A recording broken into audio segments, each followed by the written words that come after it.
Merry Christmas! How's everyone today? Sorry to get a little late start here. Technical trouble, as always. But Ziggy wanted to say Merry Christmas to you. Let me turn on her light so she will shine. Can you say hello to everyone? Yes, Merry Christmas. She loves all this dressing up. Yeah, right. She always gives me the mom look. So, I wanted to see how everybody was doing today. I finally got my Christmas cards out. I had a Christmas party with some of my customers and my stamp camp group, and so that got my house decorated. I've made one thing of fudge, and that's it. I have not done, I have shopped, I have two presents for my husband, and that's all I've done. So I've got to get busy in a hurry. I hope things are going well for all of you and that you're ready to learn something new today. Let me show you a couple of things going on. I've given you a preview of our newest mini catalog. It comes out January, right after the first of the year, and you'll be able to order from this from January through March. So, and it's got some really cool things in here. Let me see if there's anything in the back. No, not really. But anyway, I can't wait to share this all with you. I'm working on samples and we'll have things going. Now, something else I wanted to share with you is Vellum. Vellum is back. And if you are familiar with using Vellum, they took it away. It was in 8.5 by 11, and it disappeared. Hello, I'm not sure what that's doing, but hi. And then now we have it back, and it is in 12 by 12. Now this is slightly thicker than what we used before. I have some of the new that we're going to use today, and you can see it's just a little thicker than what we had used in the past. But I have something to share with you that I think is just adorable.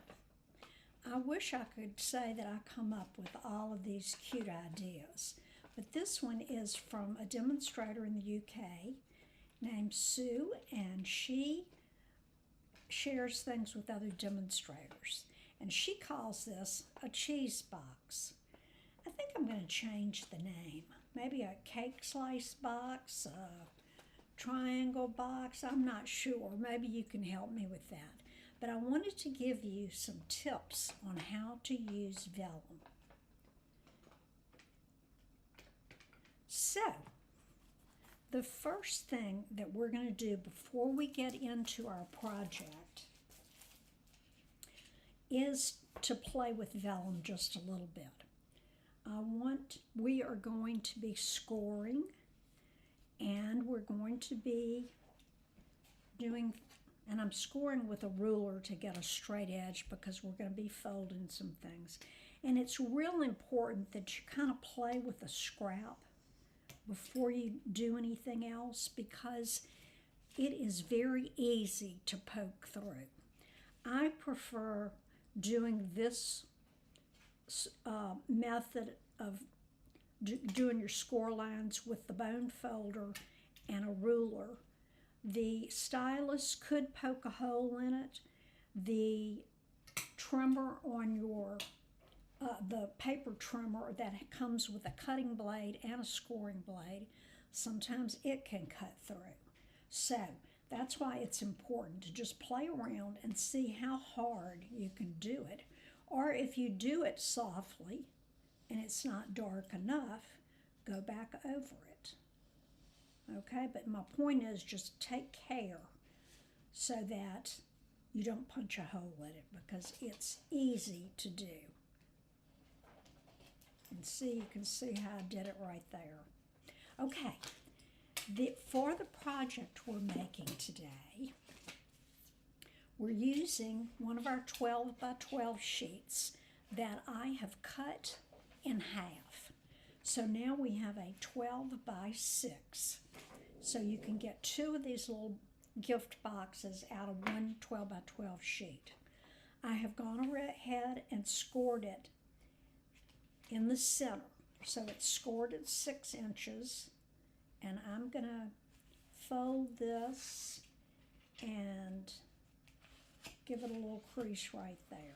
Okay, and I'm kind of giving it a soft crease, not a real hard one. Now, the next thing you're going to do is open this back up. And we know it's 6 inches wide, and anybody that can do math can figure that half of 6 is 3. And I'm going to take a little pencil. Where did my pencil go? I guess it's got put away. And where's a pencil when you need one? Well, I'll tell you what. We're going to use a pen. How's that? All I want to do is make a little tick mark right here. Can you see that little bitty mark right there? I'm going to turn it around on this side and do the same thing. Just a little mark there. So if you do it with a pencil, it really won't be obvious. Now, you're going to need to score to make the sides. You're going to score from this little tick mark all the way down to the corner of the paper, right at the fold line.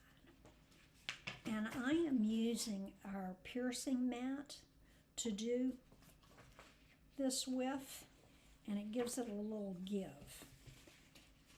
Okay, so I'm left-handed. I'm going to slant to the left or to the right, whichever way. And, okay, I've made sure that I've got the little mark here, and I'm right here at the edge of the paper. And I'm just going to do a little, and that's enough for me to see.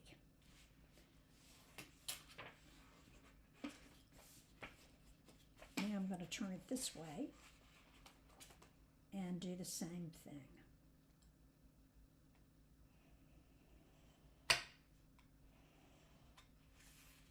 Okay, so you can, let me put this up here so you can see the score lines.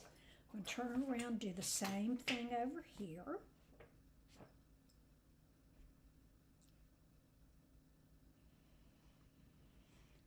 Now, the 12 by 12 is in the online exclusives, and so that's where you can order it. It's $10 a pack, and it comes with 12 sheets of paper. Okay, so those are dark enough. Now what I'm going to do is fold those like so.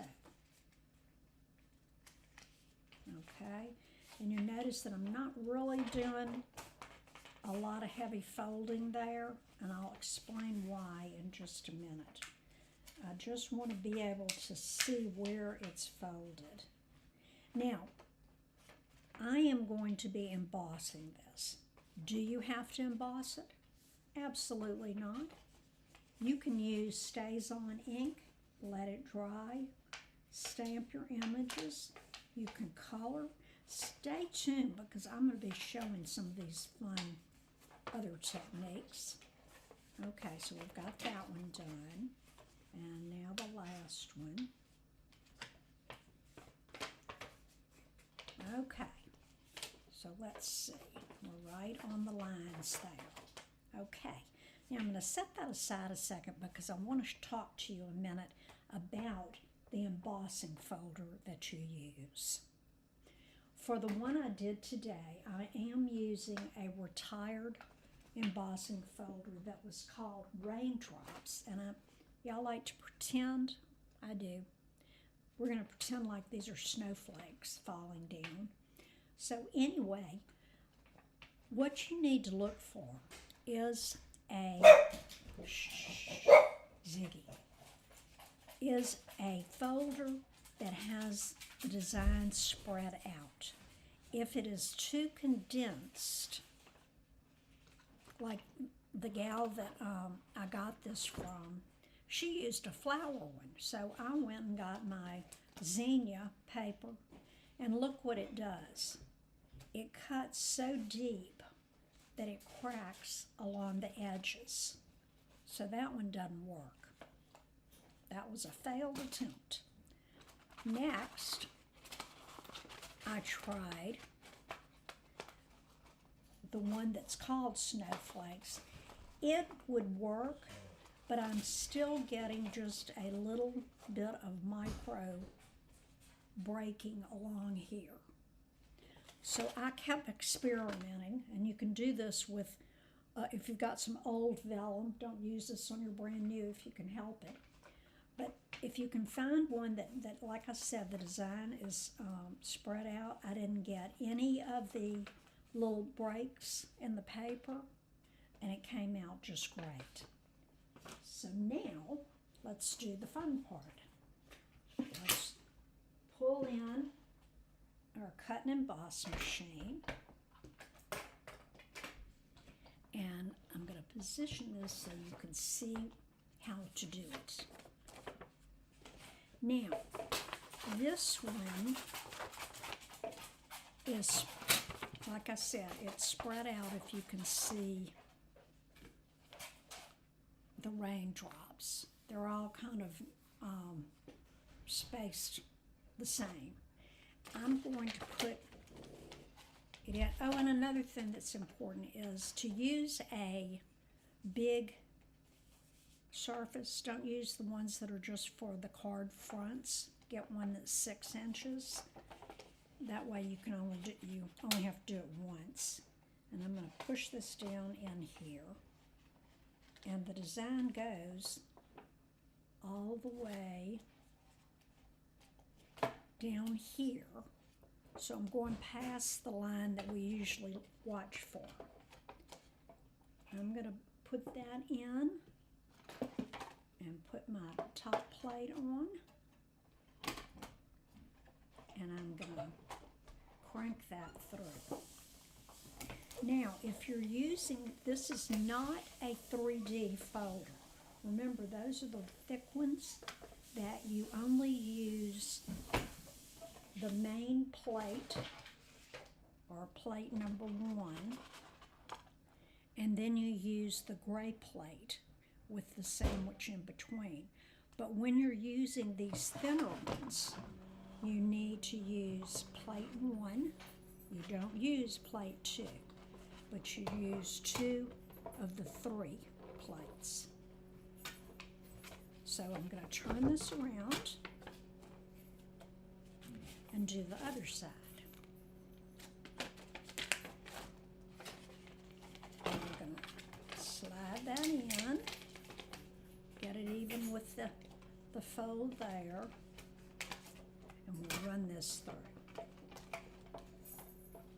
Oops, it slid out a little. There we go. I'm going to crank that through.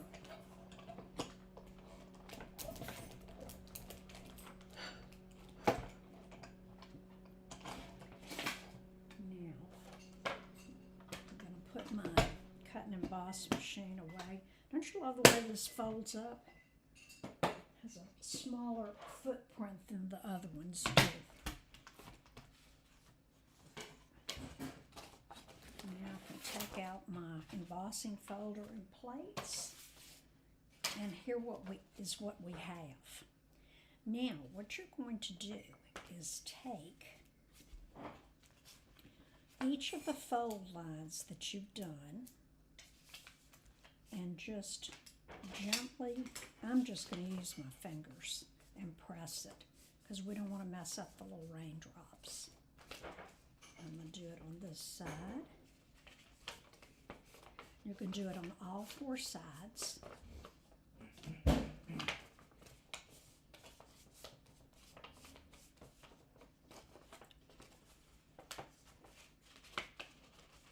Okay, now do is fold this together, put the bottom ones inside, and now your cheese box or your gift box is already finished.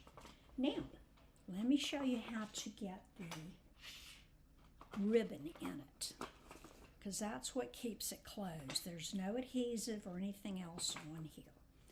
So I am going to make sure that this is even with the crease. I'm going to pull those back a little bit, stick my punch in, and I'm going to go down probably closer to 3/4 of an inch and punch my hole. Next, I'm going to do the same thing on this side. Make sure that it's even there.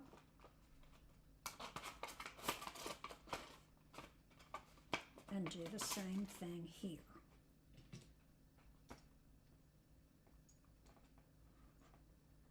Okay, so roughly. Now, all you have to do is run your ribbon through. And let me give you a little hint on the ribbon.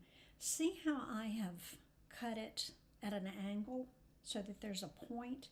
That always makes it much easier to thread through, because then you've got something to grab onto. Like, hello, come on, let's go. Just as I said that, it comes undone. But it does make it easier to go through. And if you have to stop and recut it, like I'm going to do, I'm going to make it even sharper. Oops. Well, we'll fix that when that's not too pretty, so we'll fix it. Okay. There we go. That one was easier. And be sure that you put the two going in and the two going out the same, or you'll have a wonky box if you do it like so. I think that looks a little like haphazard, maybe is a word. Okay, so now I'm going to thread this through. And of course you would put your treat inside before you tie it up. So then, just get your cheese box. I still don't like that name. Y'all have to help me. But there's your little gift box. And then you can trim up this one and make it a prettier end.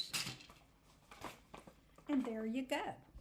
Now, if you want to put a little picture, I saw one example that had a Santa that had been colored in, and all I'm going to do is just put a little, and this barely fits in that space, but I'm just giving you an idea of what it would look like. Okay, so I am going to stamp Thinking of You at Christmas. And then now I am going to use glue dots to adhere it. Now I'm going to show you another thing about vellum that's tricky is it's hard to adhere to things to because you can see through it. But with this, unless someone turns it inside out, you're not going to see it. And I use shaded spruce for that. So that is just one of the things that you can do with our vellum. I am starting to see cards with vellum overlays, and when you come back in January after Christmas, we're going to do a card with a vellum overlay, and I'm going to show you how to attach the vellum so that you cannot see the adhesive. Okay? So stay tuned for more tricks and treats. I'm wishing you a very Merry Christmas with lots of love, laughter, family, fun, and friends. What could be better? Take care. See you next year. Love you, and please come back and see me.